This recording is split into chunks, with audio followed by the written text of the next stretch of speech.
Shalom, selamat pagi jemaat yang dikasihi Tuhan. Dengarkanlah firman Tuhan yang saya ambil dari Roma 6 ayat 9 hingga ayat yang ke-11 yang akan bersama-sama membimbing kita untuk memasuki ibadah Paskah pada pagi hari ini. Karena kita tahu bahwa Kristus sesudah ia bangkit dari antara orang mati tidak mati lagi, maut tidak berkuasa lagi atas dia. Sebab kematiannya adalah kematian terhadap dosa, satu kali dan untuk selamanya. Dan kehidupannya adalah kehidupan bagi Allah. Demikianlah hendaknya kamu memandangnya, bahwa kamu telah mati bagi dosa, tetapi kamu hidup bagi Allah dalam Kristus Yesus.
Batu yang dibuang oleh tukang-tukang bangunan telah menjadi batu penjuru.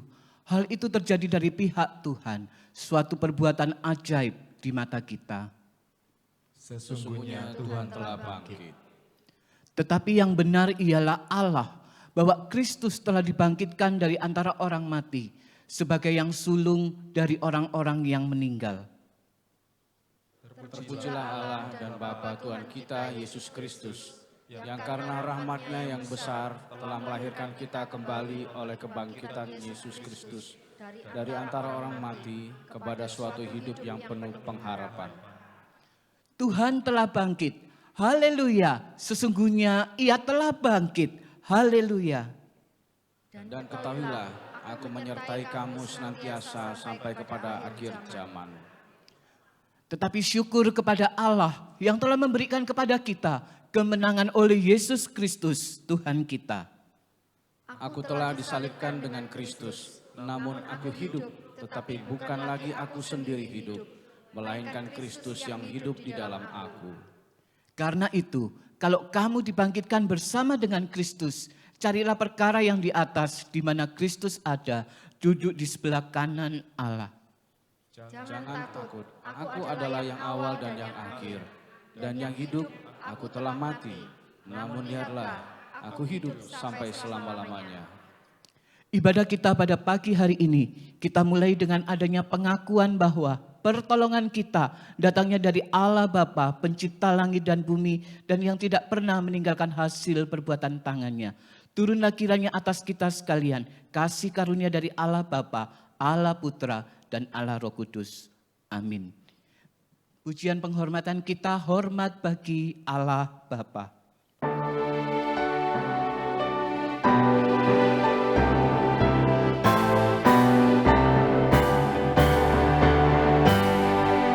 Hormat bagi Allah Bapa, hormat bagi anaknya, hormat bagi Roh penghibur ketiganya yang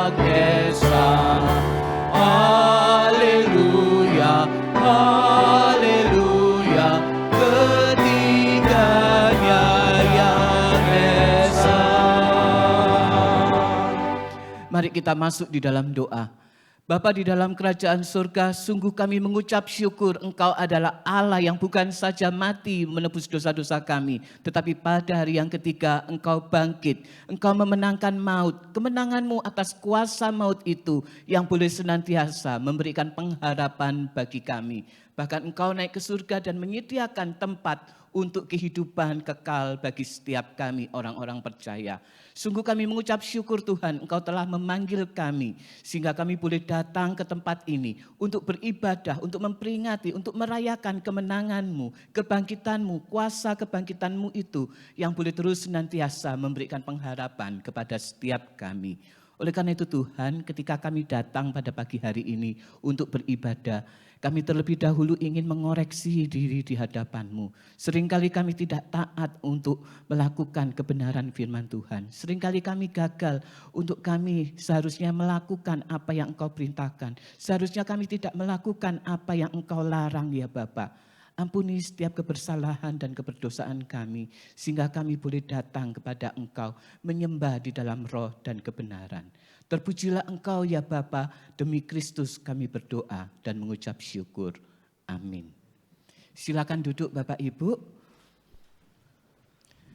Bapak Ibu Saudara sekalian, mari kita datang memuji Dia, meninggikan namanya, Yesus yang telah mati bagi kita dan yang telah bangkit bagi kita pada pagi hari ini. Marilah kita bersama merayakan Dialah Tuhan, Allah penyelamat kita dan pemulih kehidupan kita, dan Tuhan Allah kemenangan kita. Mari kita pujikan bersama, Dia sungguh baik, He is so good. Mari kita juga bertepuk tangan Bapak Ibu, kita merayakan kemenangan Yesus Kristus yang telah bangkit itu. Dia mati bagiku, Dia bangkit bagiku, Dia Tuhan Allah penyelamatku. Kuasa maut dikalahkan, hidupku dipulihkan, Dia Tuhan Allah kemenanganku. Dia sungguh baik, Dia sangat baik, Yesus Dia baik bagiku. Dia sungguh baik, Dia sangat baik, Yesus Dia baik bagiku.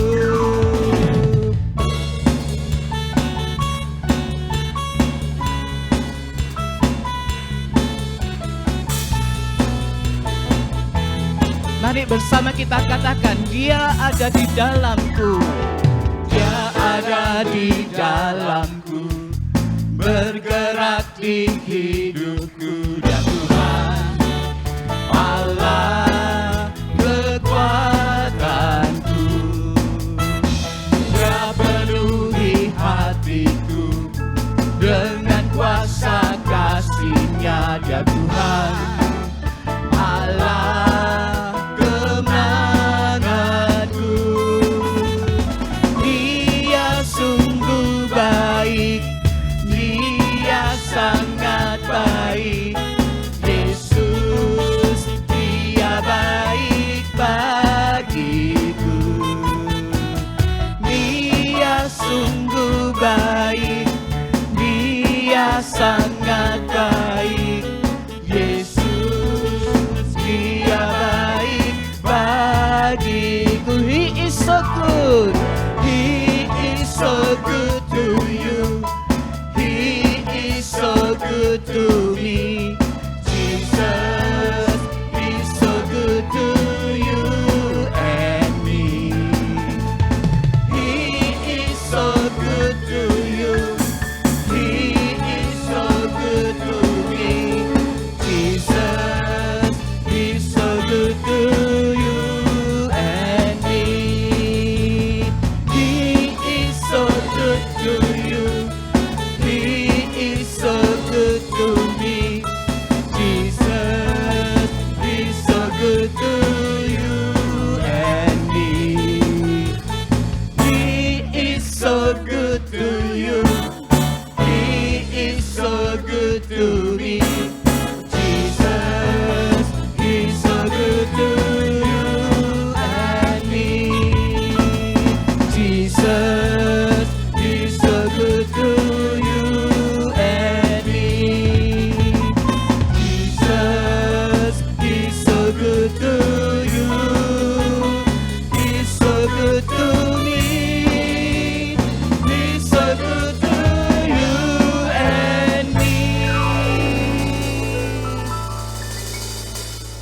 Bapak, Ibu, Saudara yang dikasihi Tuhan, Yesus anak Allah itu yang telah menyembuhkan dan yang telah memulihkan kita.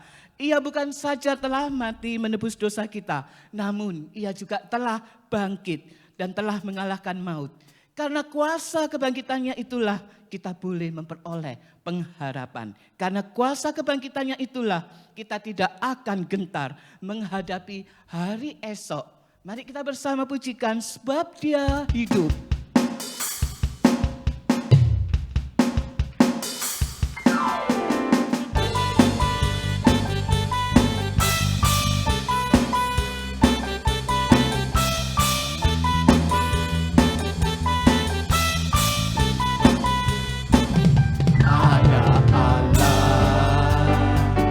Yesus namanya menyembuhkan,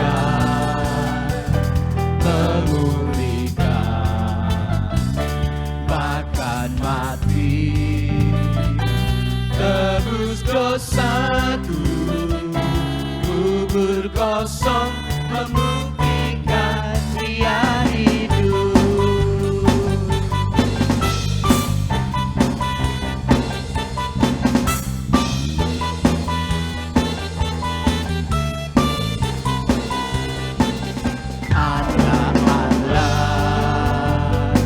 Yesus namanya menyembuhkan, memulihkan, bahkan mati, tebus dosaku, kubur kosong, membuktikan Dia hidup. Sebab Dia hidup, ada hari esok. Sebab Dia hidup, ku tak gentar, karena ku tahu Dia pegang hari esok. Hidup jadi berarti sebab Dia hidup.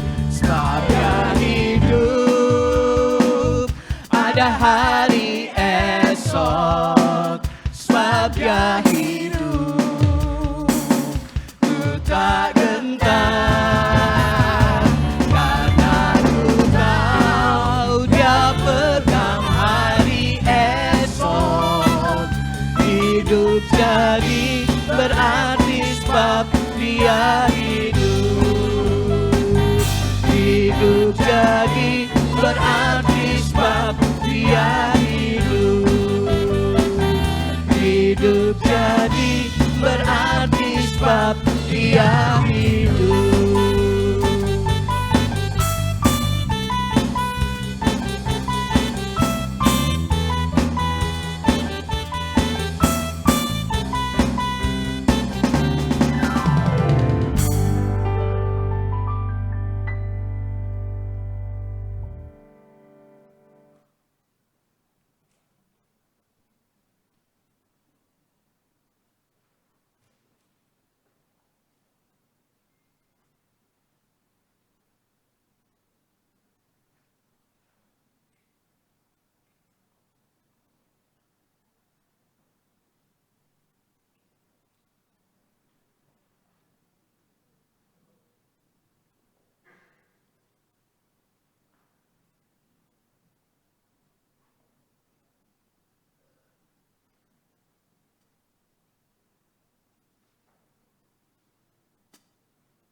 Iya, pujian yang sangat begitu indah yang mengingatkan kepada kita akan kuasa kebangkitannya itu.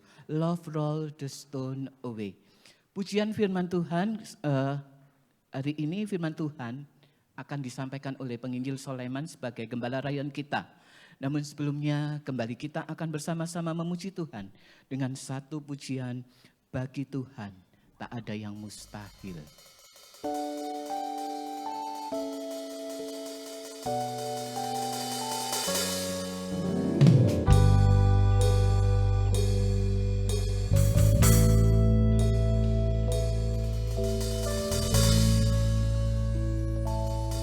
Ku yakin saat kau berfirman, ku menang saat kau bertindak.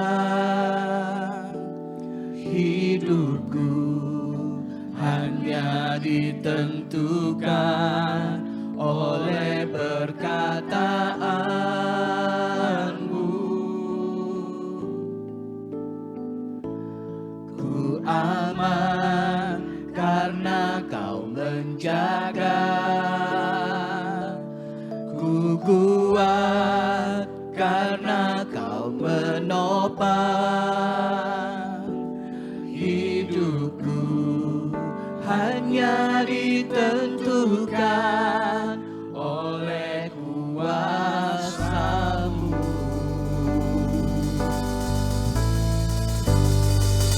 Bagi Tuhan tak ada yang mustahil. Bagi Tuhan tak ada yang tak mungkin. Mujizatnya disediakan bagiku. Ku diangkat dan dipulihkannya.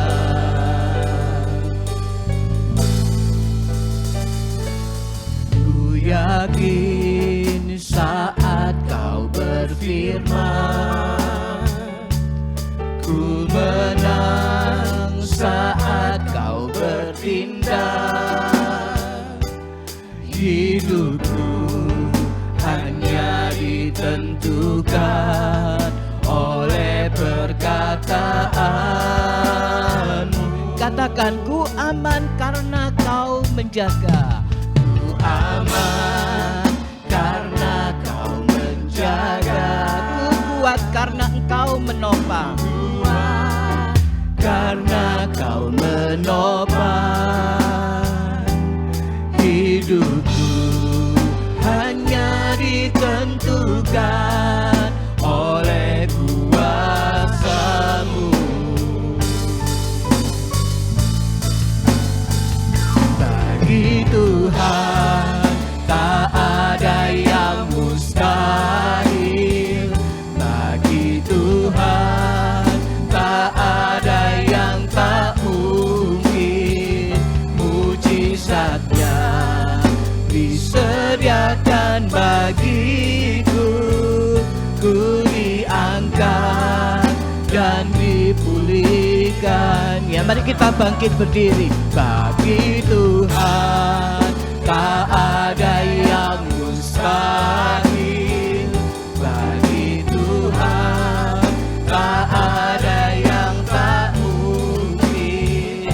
Mujizatnya disediakan bagiku.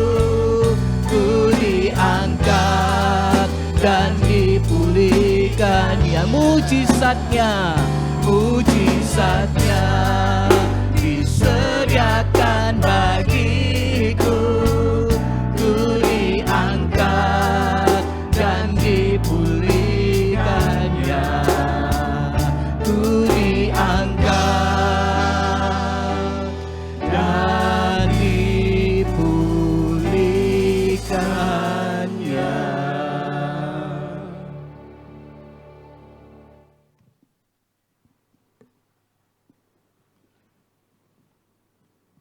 Mari kita masuk dalam doa. Bapa di surga, terima kasih buat anugerah-Mu. Engkau telah rela mati bagi kami orang-orang berdosa. Bahkan Engkau telah menebus kami tatkala kami belum mengenal Engkau. Engkau telah merancangkan sebuah benang merah rancangan keselamatan yang Kau mulai pada saat penciptaan. Dan ketika itulah Engkau memberikan sebuah arah yang Kau tentukan, sehingga akhirnya Engkau menggenapkan akan janji-janji-Mu. Engkau berinkarnasi menjadi manusia, dan Engkau bahkan mengambil rupa sebagai seorang hamba, dan bahkan dihinakan, dan akhirnya Engkau mati di atas kayu salib untuk menebus setiap kami orang-orang berdosa. Bapa, harusnya kami sebagai orang percaya merasa malu dengan diri kami, karena sesungguhnya kami belum berbuat apa-apa untuk kemuliaan Tuhan. Karena itu Tuhan, biarlah lewat perayaan Paskah pada pagi hari ini, kami sungguh-sungguh menghayati dan mengingat kembali akan status kami sebagai anak-anak Tuhan. Dan kami berdoa biarlah Engkau memberkati kami dengan firman-Mu, sehingga dengan firman Tuhan kami sungguh-sungguh dapat melihat akan rancangan Tuhan, benang merah daripada rancangan Tuhan yang begitu indah di dalam hidup kami dan juga di dalam rencana keselamatan Tuhan. Karena itu berkatilah waktu ini Tuhan, dan berkatilah hamba-Mu yang Kau hanya pakai sebagai alat untuk kemuliaan-Mu, dan berkatilah setiap kami ya Tuhan. Demi nama Tuhan Yesus kami berdoa dan mengucap syukur. Amin. Silakan duduk saudara. Shalom Bapak Ibu. Sudah mengucapkan selamat Paskah buat temannya? Sudah ya? Silakan sapa sebelah-sebelahnya, katakan selamat Paskah ya. Oke, cukup ya sebelahnya saja ya. Sisanya nanti. Bapak Ibu, seperti biasa saya akan mengucapkan Yesus Kristus sudah bangkit, dan Anda akan menjawab benar, sungguh Dia sudah bangkit. Sudah siap? Ini salam daripada Paskah yang dibiasakan oleh gereja-gereja khususnya di gereja ortodok dan lain sebagainya ya. Jadi ketika saya mengatakan Yesus Kristus sudah bangkit, kok loyo sekali ya. Sekali lagi ya, Yesus Kristus sudah bangkit. Lebih meyakinkan ya.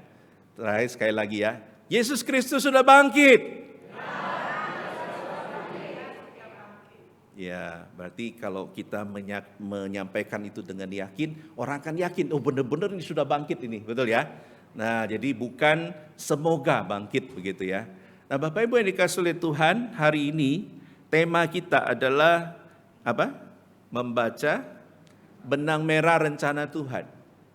Nah, saudara, saya akan mengajak saudara membuka Lukas 24 yang adalah menjadi nas kita. Harusnya kita akan baca semuanya, tapi fokuskan di beberapa bagian saja ya. Kita akan baca ayat 16 sampai ayat yang ke-20. Dan sisanya nanti saya akan kupas buat saudara ya. Apa yang kita bisa belajar dari tema pada pagi hari ini ya. Lukas 24 ayat 16 sampai ayat yang ke-20. Kalau sudah mendapatkan, saya akan membaca bertanggapan ayat 16, Bapak Ibu ayat 17, demikian sampai ayat yang ke-20.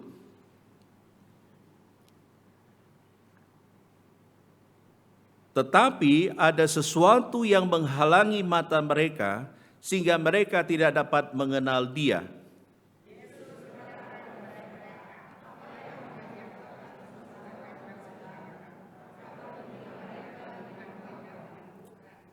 Seorang dari mereka namanya Kleopas menjawabnya, adakah engkau satu-satunya orang asing di Yerusalem yang tidak tahu apa yang terjadi di situ pada hari-hari belakangan ini?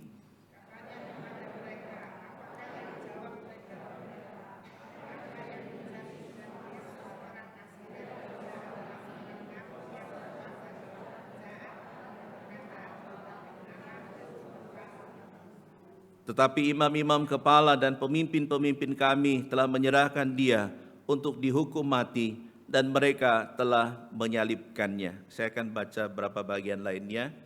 Saya akan membaca ayat 25. Lalu Ia berkata kepada mereka, hai kamu orang bodoh, betapa lambannya hatimu sehingga kamu tidak percaya segala sesuatu yang telah dikatakan para nabi.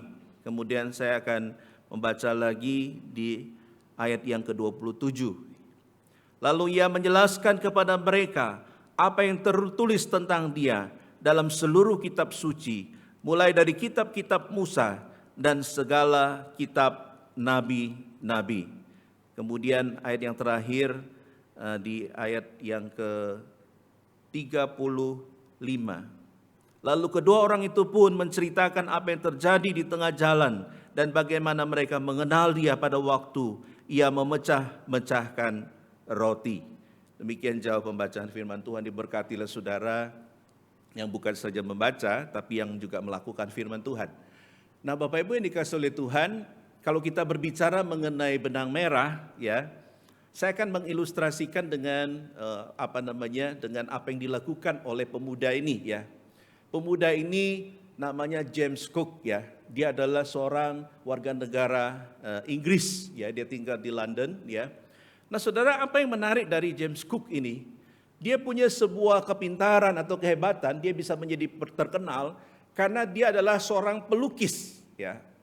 Dan yang menarik adalah Bapak Ibu, dia melukis bukan dengan kanvas, bukan dengan kuas, tapi dia melukis dengan mesin tik, saudara, ya.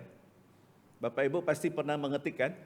Ya, saya ingat dulu waktu kuliah pertama tahun 90-an itu belum ada, atau komputer itu belum terlalu banyak gitu, ya. Sehingga ngetik itu satu-satu gitu, ya. Dan kerap kali kalau kita ngetik seringkali suka masuk di lubangnya itu, ya.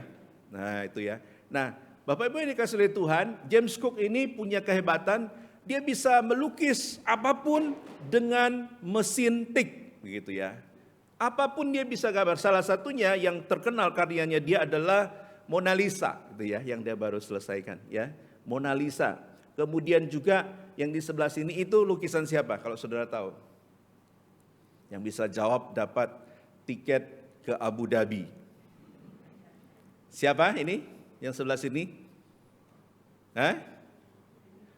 Ludwig van Beethoven. Ya, dia adalah seorang pengarang dari lagu Joyful, Joyful We Adore Thee. Tahu lagu itu? Nah, ini, ya. Nah, kemudian kalau saudara melihat banyak karya lainnya. Nah, tahu enggak saudara, waktu dia ingin melukis itu, dia akan memulai dengan cara gimana, saudara? Dia akan memulai dengan memberikan dot atau titik. Ya. Dia akan memberikan satu bentuk dulu secara kasar, ya, titik-titik itu. Kemudian step selanjutnya adalah dia menghubungkan titik-titik itu, kemudian mengisinya, dan kemudian akhirnya bisa ada gradasi terang dan gelap, ya. Nah, poin saya adalah saudara, kalau kita ingin mengatakan benang merah, ya, itu berarti adalah sesuatu yang menghubungkan segala sesuatunya menjadi satu kesatuan. Tentunya ketika dia mulai dari satu dot, orang mungkin akan mengatakan, apa sih yang dilukis ini? Apa sih gambarnya? Ini tidak jelas begitu, ya. Tapi ketika dia menghubungkan itu dan dia mengisi dot-dot itu dan bahkan mengisi antara gradasi warnanya, dan kemudian di akhirnya baru kita bisa menemukan bahwa ternyata lukisannya begitu indah. Ya. Nah, Bapak Ibu yang dikasihi oleh Tuhan, demikian juga berkaitan mengenai pada zaman itu ketika kita membaca Lukas 24. Ketika Tuhan Yesus pertama kali peristiwa di mana Tuhan Yesus bangkit daripada kematian. Alkitab mencatat bahwa mereka tidaklah sejelas seperti kita pada hari ini. Kita hari ini bisa baca firman Tuhan, bisa tahu banyak hal, ya. Tapi pada zaman itu mereka belum melihat dengan jelas dan semuanya mungkin masih samar-samar begitu, ya. Tapi hari ini kita bisa membaca ada benang merah yang menghubungkan itu. Kalau saudara melihat, saudara, di dalam firman Tuhan, apa yang kita baca tadi latar belakangnya adalah ketika itu Tuhan Yesus sudah dikuburkan, ya. Dan Alkitab mencatat bahwa ketika Jumat Agung itu kemudian ketika dia mati dan 3 hari, ya, kira-kira kemudian, ya, beberapa hari kalau di dalam terjemahannya, tapi tepatnya sekitar 3 hari, ya. Lalu terjadilah peristiwa ini, saudara, ya. Dan kalau saudara membaca bagian atasnya, di situ dimulai dengan pagi-pagi benar ada gerombolan ibu-ibu yang datang ke kubur Tuhan Yesus yang merupakan sebuah kebiasaan pada zaman itu, dan mereka datang ke kubur Tuhan Yesus untuk memberikan rempah-rempah. Ya, kita tahu bahwa kalau orang Chinese itu ketika ada orang meninggal selalu hari keberapa dia ke kubur? Ada hari ketiga atau hari ketujuh? Macam-macam ya hitungannya ya. Ada 7, ada 3, ada 40 dan lain sebagainya. Tapi dalam tradisi Yahudi dikatakan bahwa mereka datang ke kuburnya dan rencananya akan meminyaki atau memberikan rempah-rempah. Dan Alkitab mengatakan bahwa ketika dia datang, dia sudah melihat bahwa kubur itu batunya itu sudah tergeser. Dan ketika dia melihat dari jauh karena mereka tidak berani masuk, lalu mereka akhirnya kembali dan memanggil para murid yang lain ya. Nah, orang dulu tuh wanita sangat-sangat tahu diri, Saudara. Kenapa? Karena pada zaman itu wanita itu kalau ngomong atau bersaksi di pengadilan itu tidak laku. Sakno ya. Jadi kalau wanita itu dalam tradisi Yahudi, kesaksiannya itu kalau apalagi dia sendiri itu tidak dianggap, Saudara. Sehingga ketika itu mereka tahu diri, mereka pulang, lalu mereka mengabarkan kepada murid-murid yang lain. Lalu kemudian murid-murid yang lain datang ke kuburan Tuhan Yesus. Dan ketika itu mereka masuk ke dalam, dan yang mereka lihat hanyalah apa tadi di video pertama tadi? Kain kafan. Bukan pocong loh Saudara ya. Kain kafan. Nah, Saudara yang kasih oleh Tuhan, ketika itulah lalu para wanita ini mengatakan, kami sudah melihat bahwa Tuhan Yesus ini sudah bangkit dan benar apa yang dia katakan sebelumnya. Dan yang menarik adalah apakah para murid yang pria itu percaya? Percaya apa enggak? Ternyata pria itu susah mau percaya ya. Dan ternyata akhirnya para murid ini tidak menganggap itu. Dan cerita berlanjut di perikop yang kita baca. Kemudian 2 di antara murid itu pergi melakukan perjalanan ya. Nah, Saudara yang kasih oleh Tuhan, kalau sudah baca tadi di ayat yang ke-11 pasal 24, dikatakan apa Saudara? Dikatakan bahwa mereka menggunakan satu istilah, seakan-akan omong kosong dan mereka tidak percaya. Ya, tidak percaya kepada perempuan-perempuan itu ya. Saya tidak tahu apakah wanita itu pernah berbohong atau apa gitu ya. Tapi sampai mereka sama sekali tidak percaya. Ya. Nah, Saudara yang kasih oleh Tuhan, ketika dia mengatakan bahwa Yesus sudah bangkit, ya benar kami menyaksikan. Lalu mereka mengabarkan itu ke murid yang lain. Tapi murid-murid yang lain tidak percaya akan kebangkitan Yesus ya. Nah, Saudara, yang menarik kemudian Alkitab mencatat apa Saudara? Ketika itu dikatakan ada 2 murid lalu pergi dalam perjalanan ke Emmaus. Lalu timbul pertanyaan, siapa 2 murid ini? Ya, siapa 2 murid ini? Kalau Saudara membaca di dalam bagian itu, di dalam ayat yang ke-13 kemudian ayat yang ke-18 ya, di situ dikatakan bahwa ada 2 orang, kemudian Alkitab hanya mencatat 1 nama yaitu Kleopas ya. Lalu timbul pertanyaan, siapa murid yang lainnya ya? Nah, ada beberapa versi Saudara, tapi yang menarik adalah dikatakan bahwa ada yang mengatakan, karena kalau kita baca versi Katolik beda lagi ya, versi Ortodok beda lagi, versi Kristen beda lagi ya. Jadi ada yang mengatakan bahwa yang satunya adalah Maria. Kenapa? Karena Kleopas itu istrinya adalah Maria. Lalu timbul pertanyaan, ada enggak nama murid itu Kleopas? Dari 12 murid. Feeling-feeling aja. Ada enggak? Ada enggak kira-kira? Enggak pernah baca ya nama murid itu. Betul enggak? Kok ngaku-ngaku murid atau ditulis murid? Nah, nanti kita akan lihat. Nah, dalam versi tertentu dikatakan Kleopas itu memang istrinya namanya Maria. Dan Maria ini hadir waktu Tuhan Yesus itu disalib. Kan ada beberapa Maria yang hadir di situ ya. Nah, Saudara yang kasih oleh Tuhan, dikatakan bahwa ketika mereka sudah selesai mengikuti penghukuman dan Yesus sudah dimasukkan di dalam kuburan dan lain sebagainya. Lalu dikatakan mereka pulang. Tapi dalam perjalanan itu mereka memperbincangkan apa yang terjadi dan mereka dengar bahwa tadi pagi baru terjadi satu fenomena, yaitu Yesus itu bangkit. Lalu dalam perjalanan itu mereka berdiskusi. Nah, ada yang mengatakan bahwa itu Simon Petrus, ya. Tapi lepas dari semua itu lebih aman kalau saya mengatakan murid yang satu itu unknown ya, atau enggak ketahui ya. Jadi kalau nanti cerdas cermat, ojo ngawur-ngawur ya. Sebutkan 2 murid dalam perjalanan ke Emmaus. Saudara jawab apa?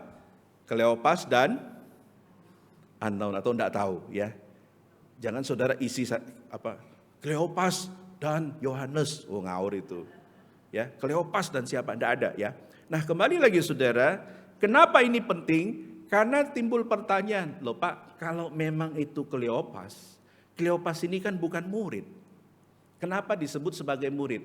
Nah, kita akan lihat saudara ya, kenapa dia disebut sebagai murid ya. Kalau saudara melihat di Alkitab mencatat tuh ada beberapa sebutan untuk murid. Ya. Golongan yang pertama itu adalah yang disebut sebagai the 12 atau 12 murid. Dan itu sudah jelas ya. Nah, kemudian golongan yang kedua itu disebut sebagai 70 murid. Yesus pernah mengutus mereka untuk melakukan pelayanan. Masih ingat itu? Mereka kemudian diberikan kuasa, mereka menginjili luar biasa, mereka bisa melakukan mujizat dan lain sebagainya. Kemudian setelah kebangkitannya, Yesus juga dikatakan dia memuridkan 500 orang. Ya, ada yang menyebut itu sebagai brothers and sister, ya terjemahannya, tapi ada yang mengatakan adalah disebut juga sebagai disciple begitu ya. Jadi setelah Tuhan Yesus bangkit, dia bahkan memuridkan 500 orang. Nah, besar kemungkinan Kleopas ini disebut murid karena memang dia masuk di mungkin golongan yang 500 itu ya, atau yang 70 itu. Sehingga Alkitab mencatat bahwa dia adalah murid daripada Tuhan Yesus ya. Jadi jelas ya Bapak Ibu ya. Kalau ditanya bisa jawab belum? Bisa ya? Oke. Nah, kita lanjutkan saudara ya. Nah, yang menarik adalah isi perbincangan daripada kedua orang ini. Biasalah kalau orang lagi ngomong, isinya selalu adalah gosip ter-up to date, betul? Ya. Nah, sama dengan mereka berdua dalam perjalanan itu, mereka berbincang tentang gosip yang terjadi pada hari itu, yaitu apa? Kebangkitan Yesus. Nah, saudara yang kasih oleh Tuhan, tapi dalam proses mereka berbincang-bincang, lalu tiba-tiba ada satu sosok yang menghampiri mereka dan bergabung dalam perjalanan itu, ya.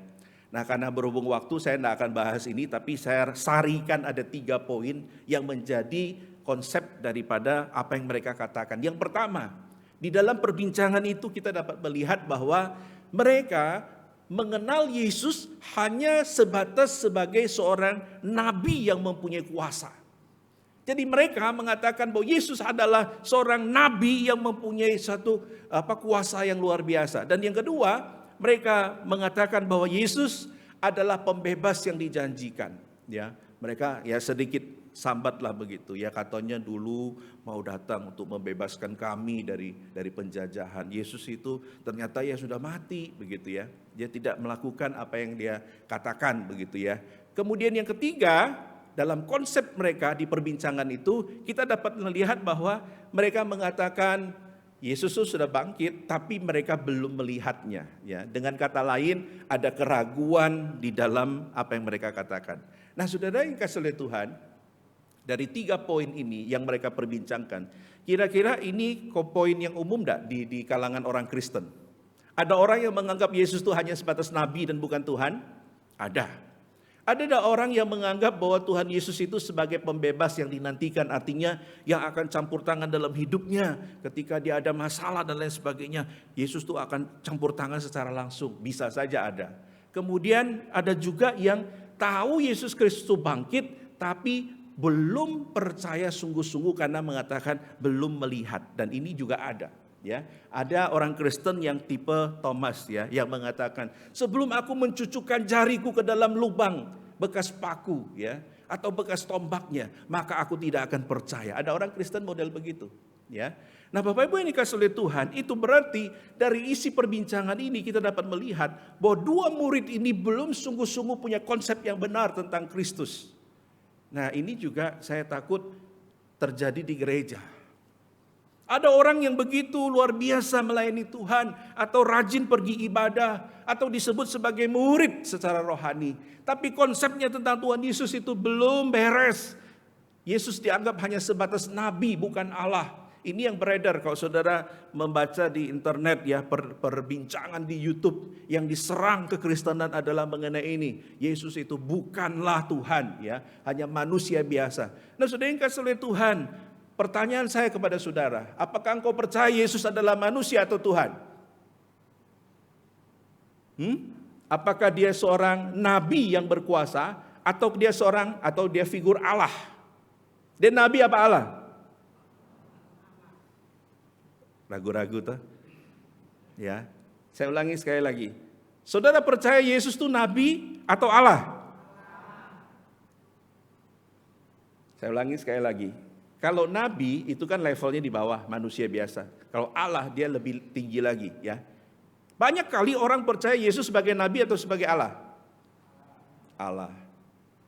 Tapi saudara yang kasih oleh Tuhan, yang paling susah adalah yang ketiga. Kita mendengar kebangkitan Yesus, kita membaca kebangkitan Yesus, kita ngomong, tapi aku belum bertemu dengan dia. Gampang sebenarnya kalau mau bertemu ya. Betul enggak? Kalau mau ketemu Tuhan bisa saja, ya kapan-kapan begitu ya. Tapi kadang-kala kan, siapa mau masuk surga? Saya sering khotbah di usia indah ya. Siapa mau masuk surga? Saya. Siapa mau duluan? Kalau ke surga itu gampang saudara ya. Kalau kita sudah percaya, kita pasti masuk surga. Ada amin? Tapi yang sering kali menggoda kita adalah, kita percaya Tuhan, tapi percaya kita itu yang ke nomor 3 ini. Kita belum menyaksikan, belum mengalami Tuhan, sehingga terjadi adalah kita merasa ragu. Nah ini yang terjadi saudara. Jangan sampai engkau jadi orang Kristen sampai hari ini, engkau masih punya konsep 3 ini. Ini bahaya saudara ya. Makanya kenapa kita perlu membaca kebenaran yang sesungguhnya lewat Alkitab, yaitu firman Tuhan. Makanya di Alkitab dikatakan bagaimana ada benang merah. Apa itu benang merahnya? Kita bisa membaca nubuatan yang begitu banyak tentang Tuhan Yesus. Kita bisa membaca bagaimana Yesus dilahirkan ya sebagai seorang manusia. Kemudian Alkitab juga mencatat bagaimana dia disalibkan dan mati, dan hari ini kita peringati yaitu bagaimana Yesus itu kemudian bangkit daripada kematian. Nah, saudara yang kasih oleh Tuhan, kalau Yesus sampai tidak bangkit, maka sia-sialah iman dan percaya kita. Amin. Apa bedanya? Ya kan? Ada orang menyanggah ini dan mengatakan, "Dah, Yesus itu tidak bangkit. Itu wajahnya atau jasadnya itu digantikan." Waktu dia di atas kayu salib itu katanya setengah sadar, kemudian nanti diganti. Saudara mau dites enggak di salib? Bisa enggak di salib itu setengah sadar? Ketika ditusuk, Alkitab katakan rusuknya, saking sudah tidak ada darah itu keluar air kekuning-kuningan. Apakah itu dikatakan tidak sadar?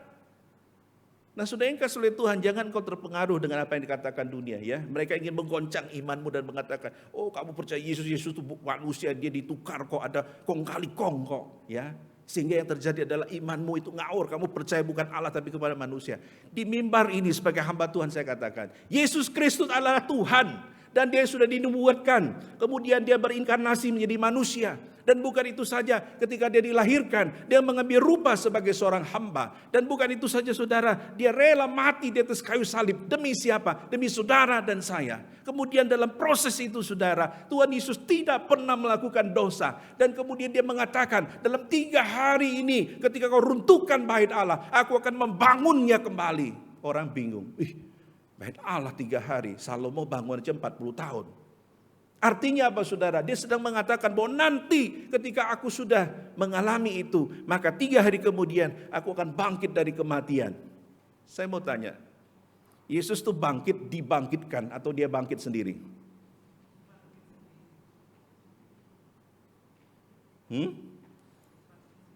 Banyak orang mengatakan Yesus itu dibangkitkan. Berarti kalau dibangkitkan, siapa yang bangkitkan? Katanya Allah Bapa. Berarti Allah Bapa itu bosnya, Yesus itu anak buahnya. Setuju ini? Pernah dengar ini? Bingung toh? Nah, saya mau katakan, Yesus bangkit itu bukan karena dibangkitkan, tapi dia bangkit sendiri karena dia Allah. Ya, itu berarti ini menggugurkan semua teori yang mengatakan Yesus itu manusia, dia dibangkitkan, bukan dia bangkit sendiri ya. Alkitab menuliskan bahwa dia itu bangkit dari kematian, dan bukan itu saja. Ketika dia bangkit dikatakan bahwa kemudian dia naik ke surga dan dia menyediakan tempat bagi saudara dan saya. Saya tidak bisa membayangkan di surga itu seperti apa. Yang jelas Alkitab katakan tidak ada air mata. Di sana ada sukacita. Dan Tuhan membuang semua yang buruk-buruk untuk selama-lamanya. Sehingga ada yang tanya, Pak, kalau saya masuk surga, kaki saya waktu saya meninggal, kaki saya ini hilang satu. Di surga apakah kaki saya tetap hilang satu? Kalau berdasarkan ayat itu ya berarti Tuhan mengembalikan kepada semula. Berarti akan utuh kembali. Loh Pak, gimana kalau saya masuk surga, saya sudah tua, apakah di surga saya menjadi muda kembali? Tidak tahu, saya belum pernah. Kadang jemaat tuh pertanyaannya aneh-aneh yo. Yang jelas itu tidak dilakukan, yang ditanya itu yang misteri-misteri gitu ya. Nah karena itu Bapak Ibu yang dikasih oleh Tuhan, Alkitab dengan jelas, kita tidak usah baca yang lain.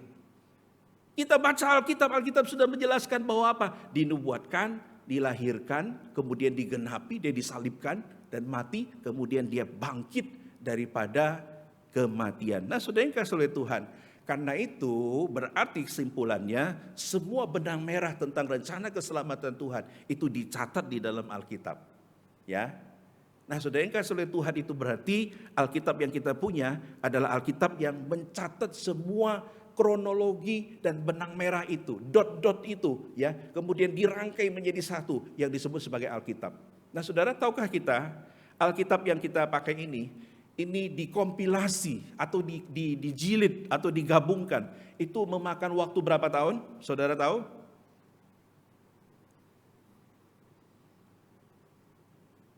Wis aku tak boleh.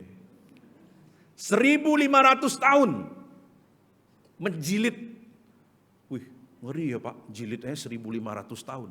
Artinya menggabungkan itu. Dan dikatakan Alkitab Perjanjian Lama ada berapa? Berapa kitab? Berapa? 27 apa 39? Oke, Perjanjian Baru ada berapa? Oke. Mazmur terpanjang tuh Mazmur berapa? Nah, ini cerdas Alkitab sudah 0 nih, ya. Mazmur terpanjang adalah Mazmur 119 ya. Dan ada satu kitab yang tidak menyebut nama Tuhan, yaitu kitab apa? Nah, kalau cerdas cermat kalah semua ini. Kalau di surga ditanya, hei siapa ya?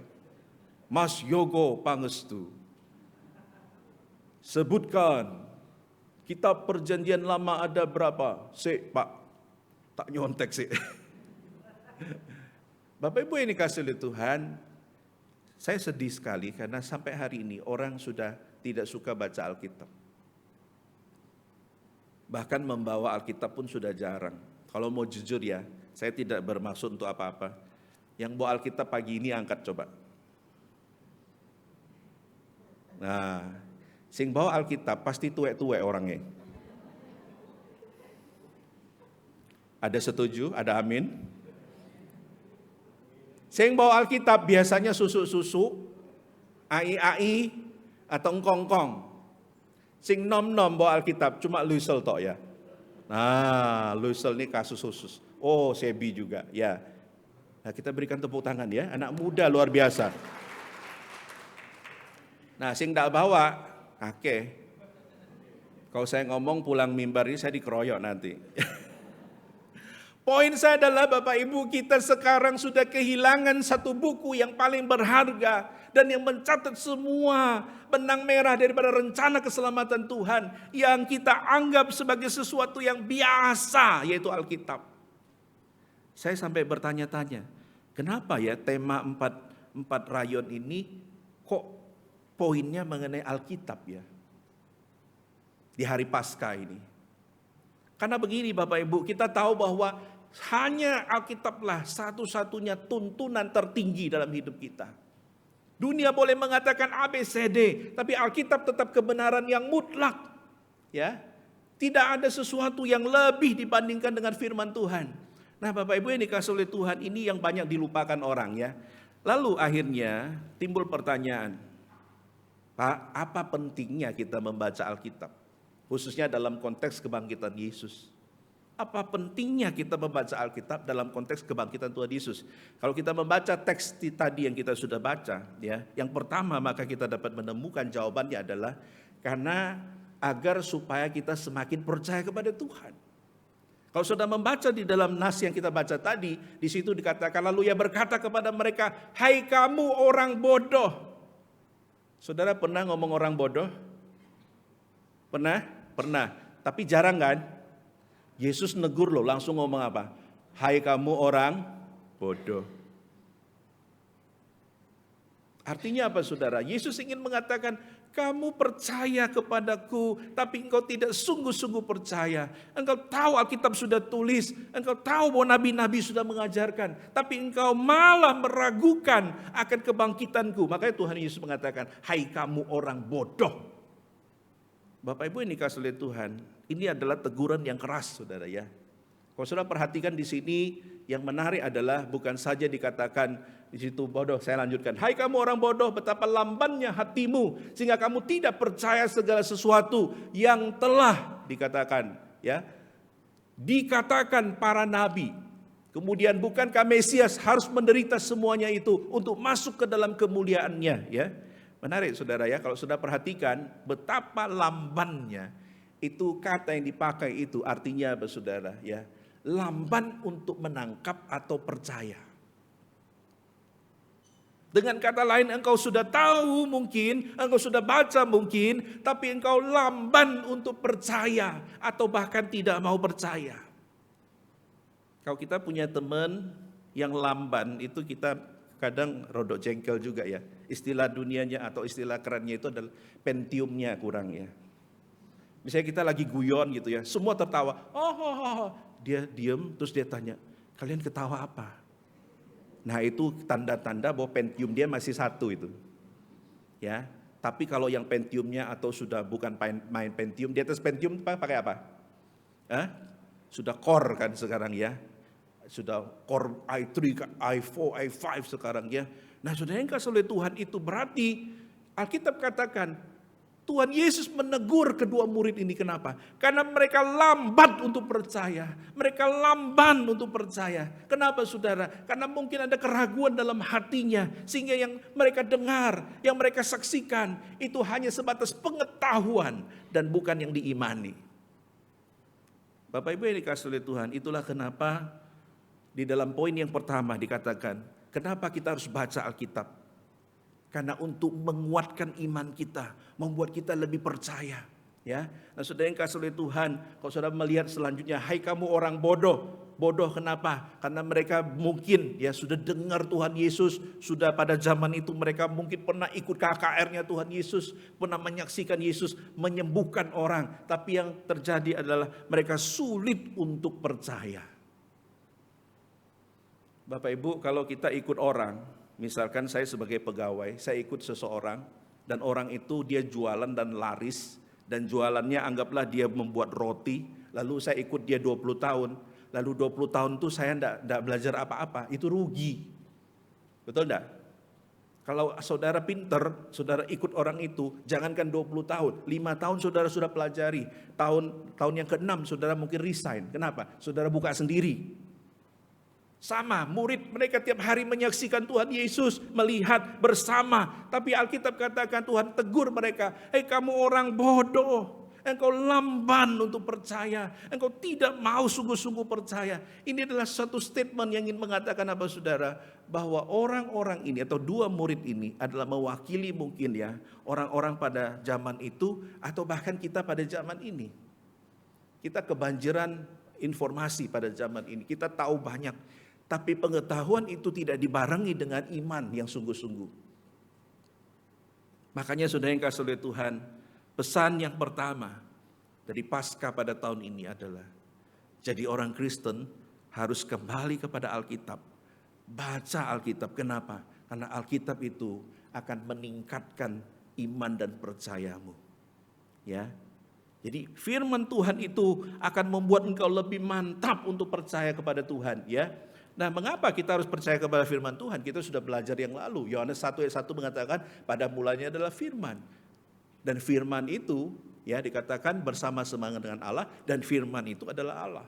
Dan Kristus itu disebut sebagai firman itu. Berarti percaya kepada firman sama dengan percaya kepada Kristus. Meragukan firman berarti meragukan Kristus, ya. Nah, karena itu Bapak Ibu yang dikasihi oleh Tuhan, logikanya simpel sekali, ya. Ketika engkau menganggap Yesus sebagai Tuhan, berarti firman-Nya adalah satu hal yang sangat penting. Berarti percaya kepada Tuhan, pasti engkau mempercayai firman-Nya.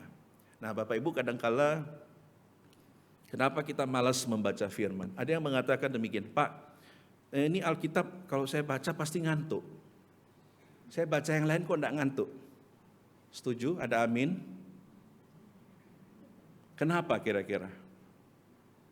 Ada yang mengatakan, Pak, kalau bisa Alkitabnya ada gambar-gambar, Pak. Jadi supaya seru bacanya. Oke, muncullah Alkitab bergambar. Alkitabnya dibaca? Tidak. Pertama tuh dapat Alkitab, norak kan, bagusnya, bagus. Habis itu tahan 1-2 hari, tidak dibaca lagi. Lalu timbul satu penemuan baru. Oh, mungkin orang susah baca ya. Kalau gitu Alkitabnya pakai suara aja. Muncullah Alkitab audio, betul? Tinggal cetek. Pada mulanya adalah firman, dan firman. Sambil cuci piring, sambil potong-potong sayur, kita bisa dengar firman kan? Nah, itu enak apa enggak? Enak. Tapi itu bertahan 1 bulan. Setelah itu bosan sudah. Habis itu ganti lagi sandiwara radio, lebih asik. Ting, ting, ting, ting, ting, ting. Lalu Mahabharata, itu lebih keren kan? Akhirnya tidak laku lagi. Pertanyaan saya, yang masalah itu di Alkitabnya atau di orangnya? Jangan lihat sebelahnya. Nanti tersinggung dia, ya. Yang masalahnya adalah orangnya, Bapak Ibu. Saya bolak-balik ngomong ya, kalau jemaat ketinggalan Alkitab di gereja, tidak ada satupun yang pulang kembali. Sehingga Alkitab gereja itu banyak, tumpuk-tumpuk. Tapi kalau HP-nya ketinggalan, Anda bisa duduk dan pasang stopwatch, mulai dari sekarang, 20 detik balik lagi. Something wrong dengan kita, Bapak Ibu. Waktu anak kita serahkan dibaptis, waktu kita katekisasi dan lain sebagainya, kita dapat Alkitab bukan? Di rumah kita, numpuk Alkitab. Bapak Ibu kalau Alkitab mau nganggur, donasikan saja. Daripada engkau taruh di rumah, itu sampai bukan lagi banyak debu, mungkin sudah sawangan itu ya. Saking lama tidak dibaca. Mending kasih ke orang-orang di pedalaman yang butuh Alkitab. Nah, saudara yang kasih oleh Tuhan, oleh karena itu hati-hati Bapak Ibu ya. Kita harus mengerti kebenaran ini. Saya kutip apa yang dikatakan oleh seorang Presiden Amerika yang ke-26, Theodore Roosevelt. Ini terkenal sekali. Dia mengatakan demikian. Sebuah kebenaran yang berasal dari Alkitab lebih berharga daripada semua pendidikan di kampus. Ini yang ngomong presiden loh. Ya, mantan presiden almarhum ini pasti kan sudah lama sekali. Sebuah kebenaran yang berasal dari Alkitab lebih berharga daripada semua pendidikan di kampus. Artinya dia ingin mengatakan pendidikan kampus akhirnya itu menjejali otak dengan segala sesuatunya. Tapi mungkin banyak yang kosong hatinya. Tapi ketika kau belajar kebenaran firman itu bukan saja mengisi otakmu, tapi mengubahkan hatimu dan mengubahkan perilakumu. Bapak Ibu yang dikasihi oleh Tuhan, saya baru membaca kesaksian dari Paul Doherty ya. Ini adalah seorang hamba Tuhan yang dipakai Tuhan di Amerika untuk menjangkau anak-anak muda. Dia kalau KKR dan bikin konser dan lain sebagainya, yang hadir banyak sekali. Ada satu testimoni yang luar biasa. Kira-kira 15 tahun yang lalu, dia itu ketinggalan Alkitab. Jadi dia punya Alkitab itu yang dia pakai sejak SMP dan SMA. Nah, ketika itu saudara, Alkitabnya entah karena dia lupa lalu ketinggalan. Dan singkat cerita dia cari tidak dapat. Lalu kemudian 15 tahun kemudian datanglah seorang pemuda yang bernama Clayton ya. Bukan Clifford ya, Clayton ya. Clayton datang dan dia mengatakan, "Pak, do you know this?" Lalu Paul tuh lihat. Dia lihat. Di situ ada tulisan P. Doherty, tulisannya dia. Pendeta itu punya tulisan. Lalu dia lihat, "Oh, this is my Bible." Ini Alkitabku. Modelnya sudah kayak gitu saudara ya. Sudah lusuh-lusuh. Dan Clayton ini mengatakan, Pak, Alkitabmu inilah yang saving my life. Alkitabmu lah yang menyelamatkan aku. Karena selama ini aku tidak mendapatkan sukacita. Jadi ceritanya Alkitabnya pendeta ini kan ketinggalan. Lalu entah kenapa Alkitab itu ditampung, lalu berakhir di sebuah shelter. Shelter itu artinya tempat penampungan orang-orang tunawisma. Dan ketika itu si Clayton ini entah kenapa dia kemudian mendapatkan Alkitab itu, lalu kemudian dia baca. Dan satu hari Roh Kudus bekerja di tengah segala kekacauan hidupnya. Dan ketika itu dia mengatakan, I commit myself to Jesus Christ. Aku menyerahkan hidupku kepada Tuhan Yesus. Dan kemudian sejak itu dikatakan dia membaca Alkitab itu tiap hari. Dia bolak-balik, dia baca terus, habis dia baca lagi, dia baca lagi, dia baca lagi. Sampai Alkitabnya itu menjadi lusuh. Bapak Ibu yang dikasihi oleh Tuhan. Ini cerita yang sungguh menggugah ya, saya secara pribadi. Tuhan bisa pakai bahkan Alkitab yang dikatakan Alkitab yang bukan milik orang, yang ketinggalan untuk mempertobatkan orang lain. Sementara banyak di antara kita yang mungkin menganggap Alkitab itu sesuatu yang bukan sesuatu yang penting. Nun sewu ya Bapak Ibu, kadangkala saking kita jarang baca Alkitab. Alkitab kita itu kadang masih baru ya. Ada halaman yang masih lengket-lengket. Pernah mengalami itu? Mari kita membuka Ezra. Cilaka Ezra mana ini? Dan kemudian Nehemia berkata, mari kita buka Nehemia. Aduh Nehemia di mana lagi nih? Esther, waduh Esther gimana lagi nih? Habakuk, aduh baru dengar aku ada nama Habakuk. Satu kali ada seorang orang Kristen yang berdebat dengan sesamanya tentang nama di Alkitab. Nama itu ada, tapi dia tidak ngerti. Dan dia mengatakan ini bukan nama Alkitab, ini tidak Alkitabiah. Semakin dia teriak, semakin kelihatan yang tadi Yesus ngomong itu, kebodohannya. Ya. Nah Bapak Ibu yang dikasih oleh Tuhan, saya mau katakan, kalau kita jarang baca, kita tidak mungkin kita akan mengenal benang merah ini. Apa yang Tuhan mau nyatakan dalam hidup saudara. Kalau kita tidak pernah membaca yang namanya firman Tuhan ini, maka saudara sampai kapanpun kita tidak akan bisa mengenal Sang Juru Selamat itu. Makanya kita berdebat kadang sesuatu yang tidak penting. Kita mempermasalahkan segala sesuatu yang tidak penting. Dan bahkan kita tidak mementingkan sesuatu yang lebih penting, yaitu melakukan kebenaran firman Tuhan. Bapak Ibu yang dikasihi oleh Tuhan, saya rasa tidak kebetulan di Paskah ini kita membahas mengenai Alkitab. Nah karena itu sudah yang kasih oleh Tuhan. Yang pertama, kenapa kita harus baca Alkitab? Khususnya dalam konteks kebangkitan Yesus. Adalah untuk membangkitkan iman kita. Untuk membuat kita lebih percaya kepada Tuhan. Dan membuat kita lebih mantap di dalam iman dan percaya kita ya. Nah yang kedua saudara, kalau kita melihat di dalam ayat yang ke-27 dan 32 ya. Di situ dikatakan demikian saudara, ayat 27. Lalu ia menjelaskan kepada mereka apa yang tertulis tentang dia dan seluruh kitab suci. Mulai dari kitab-kitab Musa dan segala kitab nabi-nabi. Ayat 32. Kata mereka seorang kepada yang lain, bukankah hati kita berkobar-kobar ketika ia, yaitu Yesus, berbicara dengan kita di tengah jalan. Dan ketika ia menerangkan kitab suci kepada kita. Wow saudara, kalau Anda katekisasi, lalu yang ngajar Tuhan Yesus, semangat enggak? Semangat enggak? Hari ini kita katekisasi, yang ngajar Pak Ahmad. Tiba-tiba keluar, Tuhan Yesus datang. Wih, wow. Kita akan datang terus, betul enggak? Tuhan Yesus bilang, minggu depan kita ketemu lagi. Wah, jam 6 mulai, jam 5 sudah penuh, betul enggak? Bukan hanya katekisasi, Tuhan ini encok sekalian jamaah Tuhan. Tuhan ini saya nih bangkrut ini, Tuhan berkati supaya saya usahanya bertambah maju. Tuhan bilang, loh. Kok katekisasi ujung-ujungnya berkat gitu ya. Penuh ini aliran rungkut ini, saya jamin 1000%. Jangan lagi suruh Pak Kirman jemput, mati dia nanti. Ya, 1000 orang gimana jemputnya ya. Nah Bapak Ibu yang dikasih oleh Tuhan, saya yakin dan percaya ini perasaan yang sama. Mereka katekisasi, belajar firman, yang ngajar Tuhan Yesus sendiri.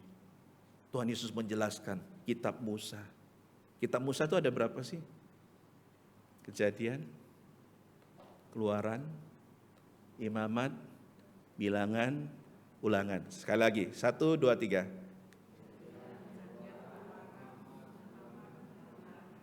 Nah, orang Kristen harus tahu. Jangan hafalnya Yohanes 3:16. Dari ukuran segini loh embrio sampai setua ini, hafalnya cuma apa? Yohanes 3:16. Itu pun kalau oke, sekarang masuk ke ayat 17. Wes enggak ngerti sudah. Tahunnya cuma 16, ya kan?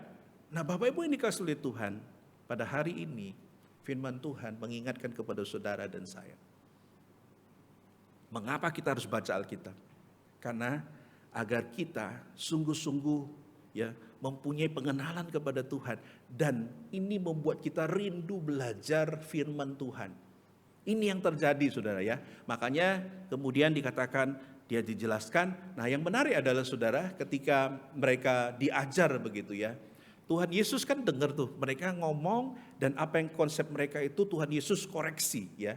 Dan Tuhan Yesus mengarahkan mereka untuk kembali kepada firman Tuhan dan mengajarkan kebenaran-kebenaran itu kepada mereka. Nah, lalu timbul pertanyaan, apa yang Tuhan Yesus ajarkan ya? Tentunya ketika itu Tuhan Yesus menceritakan tentang bagaimana nubuatan mulai daripada kitab Musa kepada kitab para nabi-nabi terhadap dirinya. Dan menjelaskan itu. Nah, kalau Yesus yang mengajar, tidak mungkin salah Bapak Ibu. Karena dia sendiri Allah itu, dia menjelaskan itu. Dan kalau menurut saya orang yang paling beruntung di muka bumi adalah si Kleopas dan temannya ini. Kenapa? Karena dia diajar langsung oleh Tuhan Yesus. Nah, Bapak Ibu yang dikasihi oleh Tuhan, apa yang kita bisa lihat dalam kebenaran ini? Kita dapat melihat bahwa apa, Saudara? Murid-murid dikatakan apa? Mereka akhirnya menjadi jelas, menjadi sangat mengerti. Dalam pengalaman saya kalau ngajar, saya suka tanya, apakah sudah mengerti? Ya, tapi saya lihat matanya itu berpandangan kosong. Itu ianya ngerti apa enggak itu? Itu enggak ngerti sebenarnya. Cuma apa? Supaya cepat pulang. Nah, Pak Ibu yang dikasihi oleh Tuhan, kalau saudara baca dalam bagian ini, murid-murid tidak buru-buru. Mereka diajarkan. Dan ketika diajarkan, bukan itu saja dikatakan apa saudara? Di dalam ayat yang ke-32, kata mereka seorang kepada yang lain, bukankah hati kita berkobar-kobar ketika ia berbicara? Dan bukan itu saja dikatakan apa? Ketika ia menerangkan kitab suci kepada kita. Ya, menarik saudara, kalau saudara perhatikan, berkobar-kobar ini artinya apa saudara? Seperti orang menyalakan api. Makin besar, makin besar, makin besar. Ya. Artinya apa saudara? Ketika Tuhan Yesus menjelaskan mereka tentang bagaimana nubuatan, tentang dirinya di dalam kitab-kitab para nabi, di dalam kitab yaitu Musa ya. Ketika itu mereka bukan menjadi padam, tapi dikatakan mereka semakin berkobar-kobar. Seperti api yang baru dinyalakan, makin besar, makin besar, makin besar. Nah saudara, ini luar biasa ya. Karena pengalaman saya kalau misalkan ngajar EBS, hari pertama 40 orang. Hari yang kedua berapa? Separohnya. Hari ketiga berapa lagi? Mungkin turun lagi. Nanti endingnya hari keempat, 40 lagi. Jemaat itu hebat ya, pembuka dan penutup ya. Akulah Alfa dan Omega gitu ya. Bapak Ibu yang dikasihi oleh Tuhan, Alkitab katakan, murid ini tambah naik imannya, tambah naik imannya. Kerinduannya untuk belajar firman Tuhan, tambah naik, tambah naik. Itu menunjukkan apa saudara? Karena mereka tahu apa yang menjadi prioritas pada saat itu. Yaitu apa? Belajar firman Tuhan dan rindu supaya imannya bertumbuh. Banyak orang mengatakan, aduh Pak, kenapa kamu tidak ikut EBS? Laule Pak. Aku sudah tua Pak. Kalau lihat orang tuh tidak bisa lama Pak. Kalau lihat lama ini tiba-tiba Bapak jadi 2. Kenapa tidak ikut EBS? Oh ya susah Pak, nanti tidur di gereja. Saya bilang tidak apa-apa, tidur aja di gereja. Lebih baik kan tidur di gereja daripada di tempat lain, betul tidak? Nah, asal jangan mengeluarkan suara ya, itu mengganggu orang lain. Nah Bapak Ibu yang dikasihi oleh Tuhan, ada orang meskipun dia tidur, dia bangun dia nyantol dikit lah begitu ya. Tapi jangan sampai tiap datang itu tidur. Masuk sih ke gereja 52 minggu, yang tidak tidur cuma 1 minggu. Berarti apa yang didapat? Tidak ada kan? Nah kembali lagi saudara, mereka waktu diajarkan berkobar-kobar. Semangat mereka untuk belajar firman Tuhan. Nah Bapak Ibu ini kasih oleh Tuhan, jujur saya paling senang itu khotbah di Usia Indah. Kalau khotbah itu, antusias mereka, ada yang mencatat, ada yang, pokoknya luar biasa. Tapi kalau khotbah yang bukan Usia Indah itu, harus bergumul. Apalagi kalau di gereja khotbah di KU1 itu, itu bergumul. Kenapa saudara?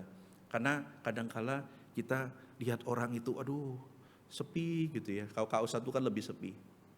Banyak pengkhotbah itu mengatakan, saya bergumul kalau di KU yang pertama ya. Kenapa saudara? Karena mungkin kita terpengaruh ya. Tapi kembali lagi saudara, para murid Kleopas dan temannya berkobar-kobar ya. Kenapa saudara? Karena dia tahu firman Tuhan ini baik untuk dirinya. Bapak Ibu yang dikasih oleh Tuhan, ketika firman Tuhan dijelaskan, kedua murid ini antusias, bersemangat. Kenapa saudara? Karena dia tahu ini demi kebaikan dirinya. Ya, kalau saudara belajar firman Tuhan bukan demi orang lain, tapi demi dirimu, saudara ya. Ketika engkau mendapatkan berkat adalah demi dirimu. Ya. Nah, karena itu sekarang jangan lihat ke samping, katakan pada dirimu, aku dengar firman Tuhan demi diriku. 1, 2, 3. Aku dengar firman Tuhan demi diriku. Ya. Aku dengar firman Tuhan demi diriku, bukan untuk orang lain. Kenapa? Karena tidak ada kaitan dengan orang lain ya. Nah karena itu Bapak Ibu yang dikasih oleh Tuhan, prosesnya adalah yang terjadi setelah mereka berkobar-kobar belajar firman Tuhan. Alkitab catat apa? Ini menarik. Ayat 16 mengatakan apa saudara? Di ayat 16 dikatakan, tetapi ada sesuatu yang menghalangi mata mereka sehingga mereka tidak dapat mengenal dia. Tapi khususnya di ayat selanjutnya, di ayat berapa itu? Ayat 31 ya. Nah, 31 dikatakan demikian ya. Ketika itu terbukalah mata mereka dan mereka pun mengenal dia, tetapi ia lenyap dari tengah-tengah mereka. Artinya apa saudara? Sebelum mereka tahu firman Tuhan, sebelum Tuhan Yesus menjelaskan, mereka punya konsep yang salah tentang Tuhan Yesus.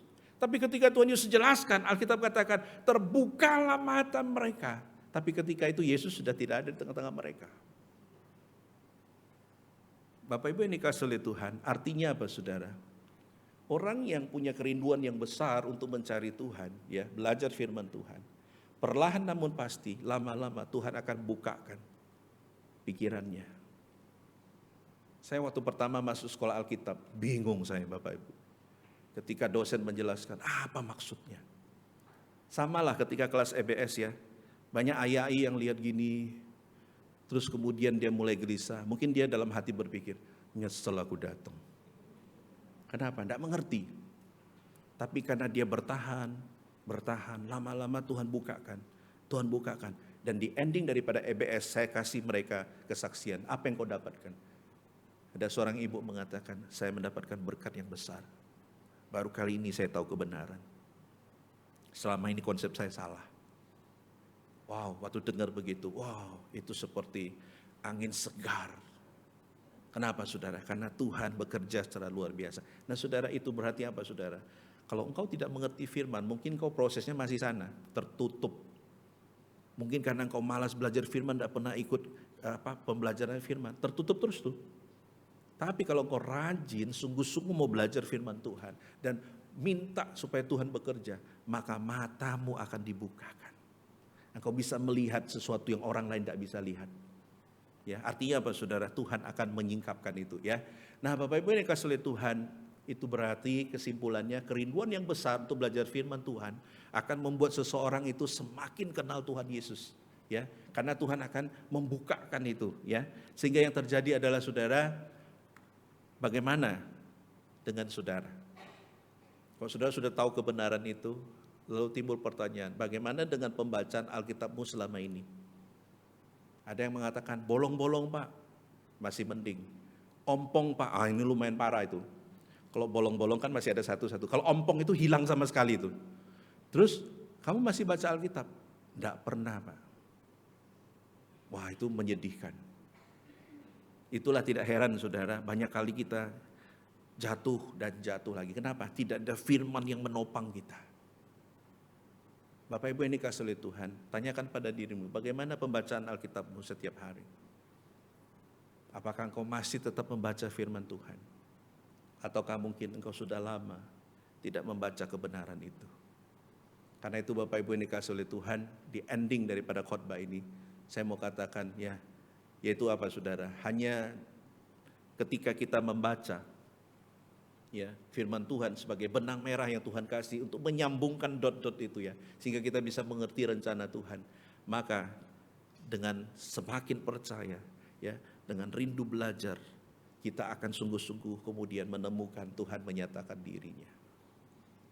Senang saudara kalau kita sudah ketemu kebenaran itu. Kalau orang sudah ketemu, wah aku belajar ini akan mendapatkan sesuatu yang membuat aku dekat dengan Tuhan. Itu dia akan antusias datang. Ya. Nah karena itu Bapak Ibu yang dikasihi oleh Tuhan, biarlah firman Tuhan ini memberkati kita lewat Paskah ini. Tanyakan kepada dirimu, apakah aku mempunyai komitmen sungguh-sungguh mau berkata Tuhan, mulai saat ini aku mau komitmen membaca firman Tuhan. Kenapa? Karena ini adalah surat cintanya Tuhan. Karena ini adalah maksud Tuhan. Dan ketika membaca ini, aku akan lebih mengenal juru selamat itu. Nah Bapak Ibu kalau baca Alkitab tidak tahu, kasih tanda. Ya, kalau baca Alkitab tidak tahu, kasih tanda. Nanti ditanyakan ke hamba Tuhan. Ya, jadi jangan engkau baca Alkitab tidak ngerti langsung di skip, tidak ngerti di skip. Akhirnya baca Alkitab Kejadian sampai Wahyu itu hanya dalam tempo 2 minggu. Kenapa? Karena banyak di skipnya. Lalu mengatakan, Pak saya sudah selesai. Bapak Ibu yang dikasihi oleh Tuhan, biarlah firman Tuhan ini mengingatkan kita ya, semakin percaya kalau kita baca Alkitab, kemudian semakin sungguh-sungguh rindu belajar kebenaran firman Tuhan. Ya, nah kiranya firman Tuhan memberkati kita. Mari kita tundukkan kepala.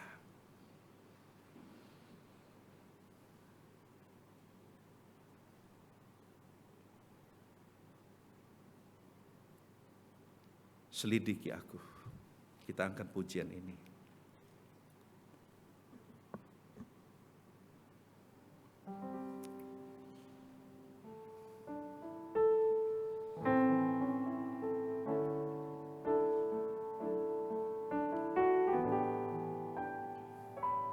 Selidiki aku, lihat hatiku, apakah ku sungguh mengasihimu Yesus, Kau yang Maha Tahu dan menilai hidupku, tak ada yang tersembunyi bagi.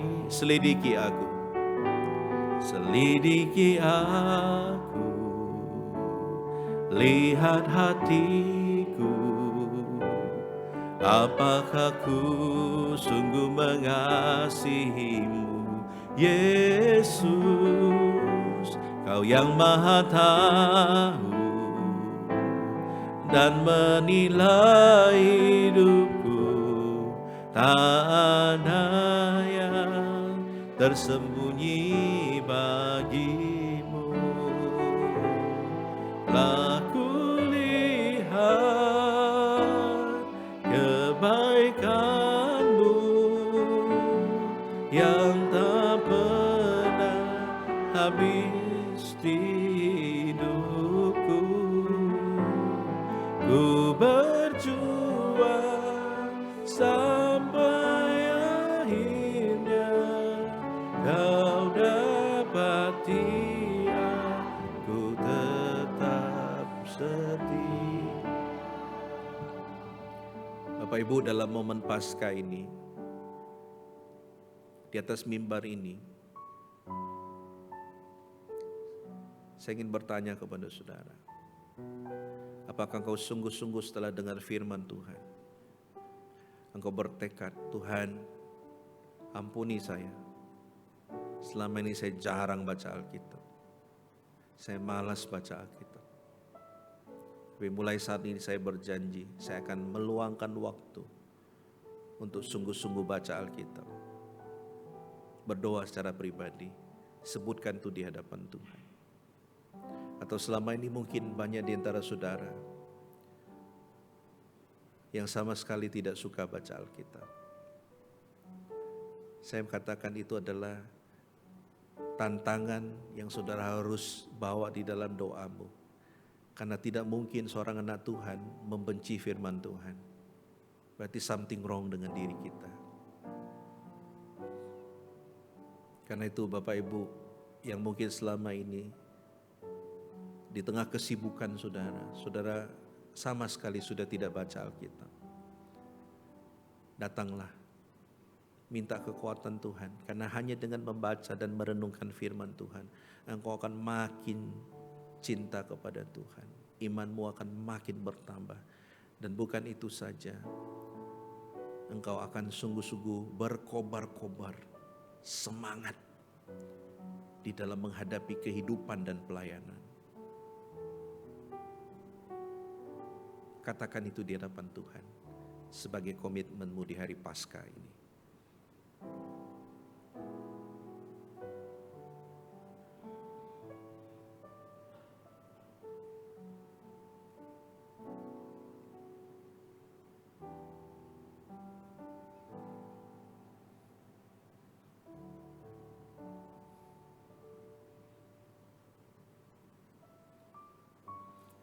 Bapa di surga, tolong setiap kami. Bapa, terkadang kami mirip dengan Kleopas dan temannya. Kami punya konsep-konsep yang masih tidak berkenan di hadapan Tuhan. Ajar kami bisa membaca benang merah yang Tuhan berikan lewat Alkitab untuk menghubungkan satu dengan yang lain. Apa kehendak Tuhan dalam hidup kami, sehingga kami menjadi lebih bijak, lebih mengenal Tuhan. Tolong kami ya Bapa. Semua tekad yang kami sebutkan di hadapan Tuhan, biarlah Engkau menolong kami. Demi nama Tuhan Yesus kami berdoa. Amin. Mari kita bangkit berdiri. Kita sekali lagi angkat pujian ini ya. Telah kulihat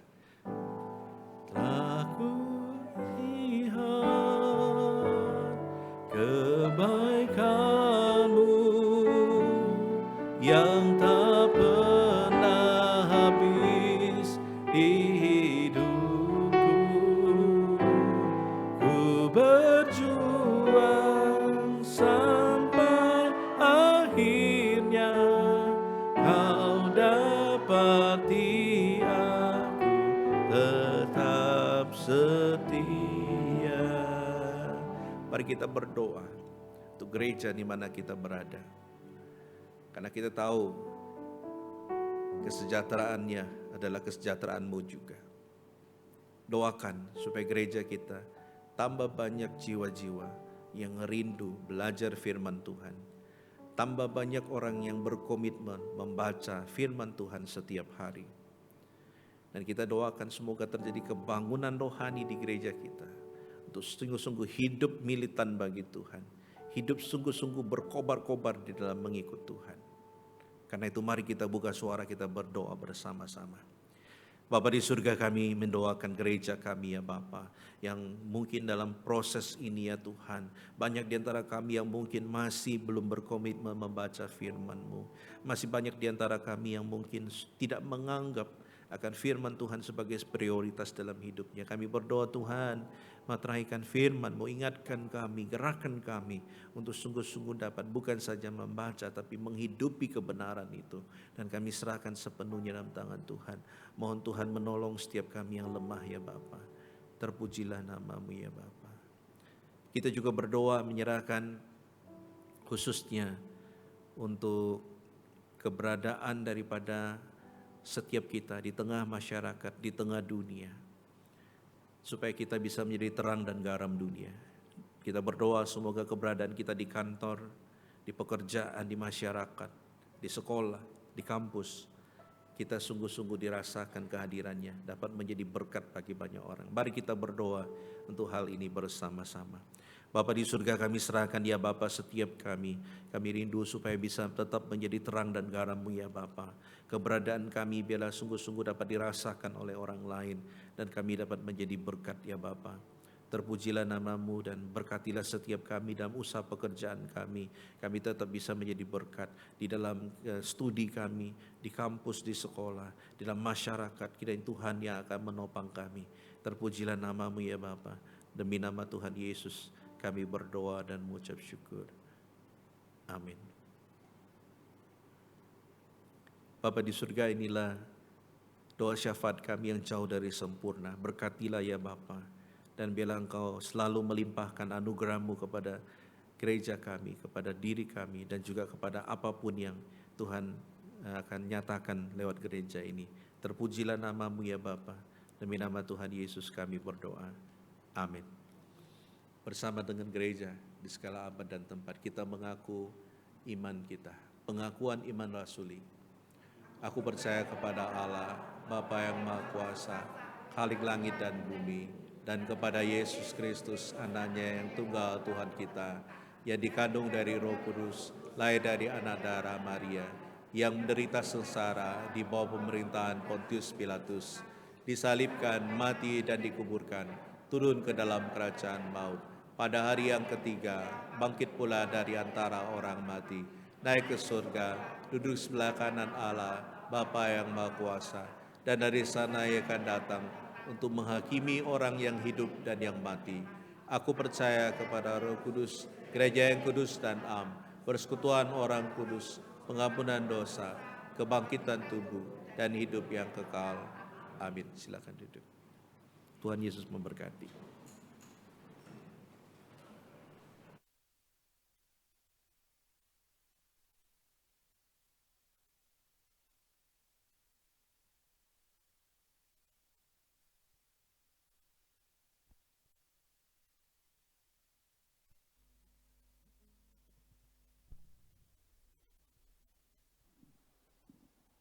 Ya, sebagai respon kita di dalam mendengarkan firman Tuhan, marilah kita bersama-sama ketika kita boleh mengerti rencana di dalam kehidupan kita, rencana karya keselamatan itu di dalam Alkitab, kita boleh semakin bertekad untuk membaca, kita boleh semakin bertekad merenungkan firman Tuhan, sehingga kita boleh semakin mengerti akan rencana Tuhan di dalam kehidupan kita. Saatnya kita akan bersama-sama memberikan persembahan kita, Bapak Ibu, kita akan memberikannya dan kita dengan satu tekad untuk menyerahkan seluruh kehidupan kita ke dalam tangan Tuhan.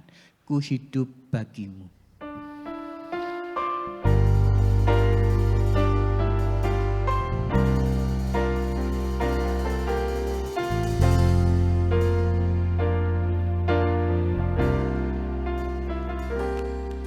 Yesus, Kau kebenaran yang menyelamatkanku. Kau memberikanku hidup dan pengharapan.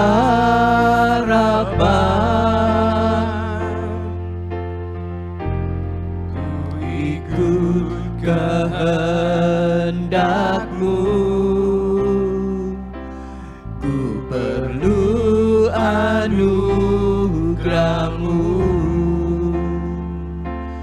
ku nyatakan janjiku kepadamu.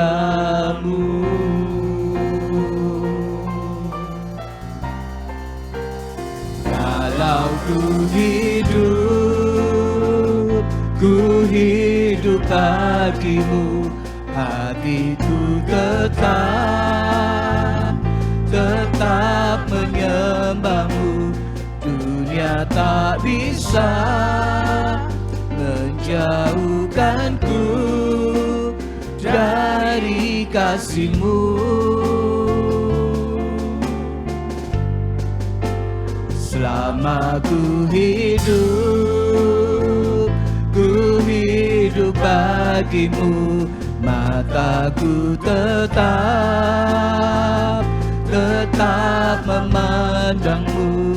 Dunia tak bisa menjauhkanku dari kasih-Mu.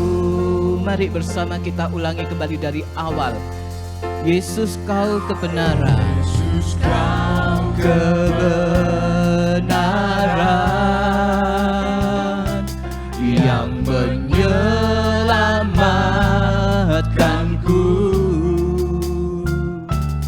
Kau memberikanku hidup dan pengharapan.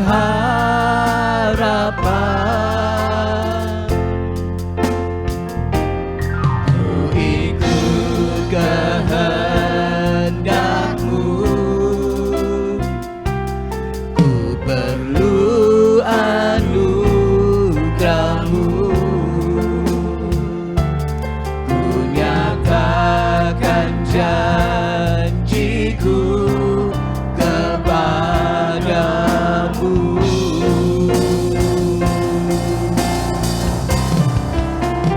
Kalau ku hidup bagimu, hatiku tetap menyembah-Mu. Dunia tak bisa menjauhkanku dari kasih-Mu.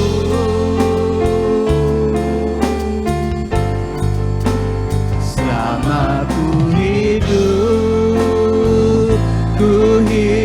bagimu, mataku tetap memandang-Mu.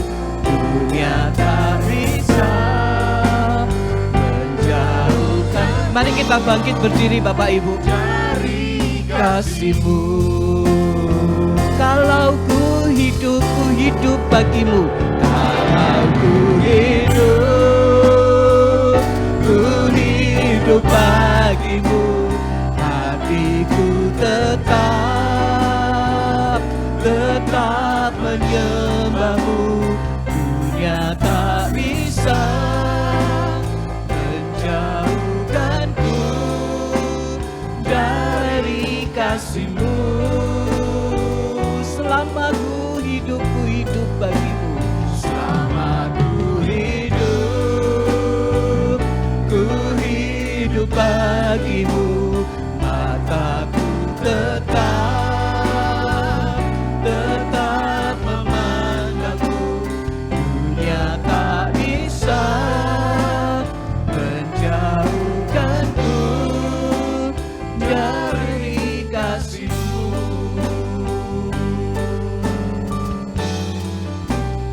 Dunia tak bisa menjauhkanku dari kasih-Mu.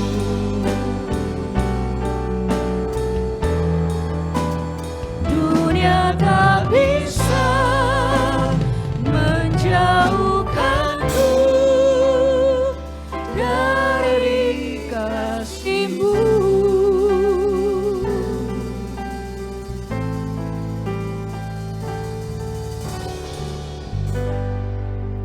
Mari kita berdoa. Tuhan, kami memuji kebesaran nama-Mu, kami mengagungkan Engkau, dan kami memuliakan nama-Mu pada pagi dan siang hari ini. Kami bersyukur untuk kebangkitan-Mu, untuk kemenangan yang Engkau berikan bagi setiap kami. Sehingga kemenangan-Mu ya Tuhan membuat kami hidup. Dan biarlah sungguh kami boleh hidup untuk menjadi kesenangan bagi Engkau. Pada pagi hari ini kami sudah mendengarkan firman-Mu Tuhan. Biar sungguh firman-Mu tidak berlalu begitu saja. Tetapi kami menghidupi firman-Mu. Kami menjadi orang-orang yang rindu untuk belajar firman-Mu. Orang-orang yang rindu dan sungguh-sungguh untuk melakukan firman-Mu. Kami juga diberikan kesempatan untuk boleh memberikan persembahan pagi hari ini. Tuhan berkati setiap persembahan jemaat-Mu. Biarlah sungguh persembahan ini boleh menjadi kemuliaan hormat bagi nama Tuhan. Mendukung setiap pekerjaan Tuhan di gereja kami. Dan di mana-mana tempat dialokasikan setiap persembahan. Berikan hikmat bijaksana-Mu bagi setiap pengurus yang mengelola. supaya dikelola dengan penuh tanggung jawab di hadapan-Mu. Berkati seluruh jemaat-Mu yang sudah memberi bahkan yang belum memberi. Tuhan berkati dalam kehidupan mereka, dalam pekerjaan, di dalam keluarga, dalam kesehatan, di dalam pelayanan, dan di dalam seluruh aspek kehidupan seluruh jemaat-Mu. Terima kasih Bapa yang baik. Di dalam nama Tuhan Yesus Kristus kami sudah berdoa dan kami mengucapkan syukur. Amin. Jemaat dipersilakan untuk duduk.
Iya, puji-pujian yang boleh disampaikan oleh anak-anak sekolah minggu kita. Bapak Ibu, mari kita terus mendukung anak-anak sekolah minggu kita. Ketika kita memiliki putra-putri, ketika kita memiliki cucu, mari kita terus ajak mereka untuk juga boleh beribadah di ibadah sekolah minggu.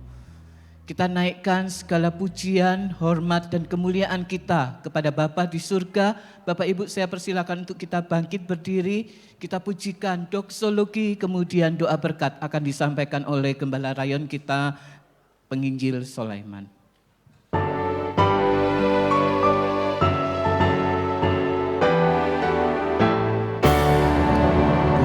Puji Allah, sumber berkat, puji Dia semua ciptaannya, puji Dia para malaikat, Bapa, Putra, dan Roh Kudus.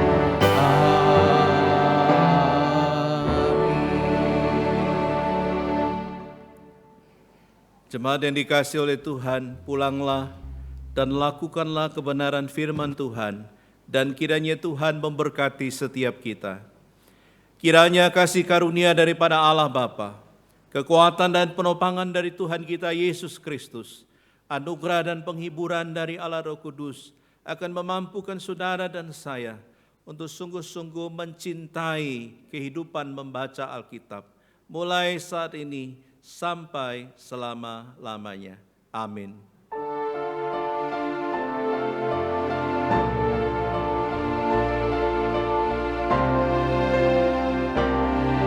Tuhan melindungi kau, Tuhan memberkati kau, kiranya wajah-Nya menyinari kau, Tuhan memberi anugerah-Nya. Damai sejahtera, amin.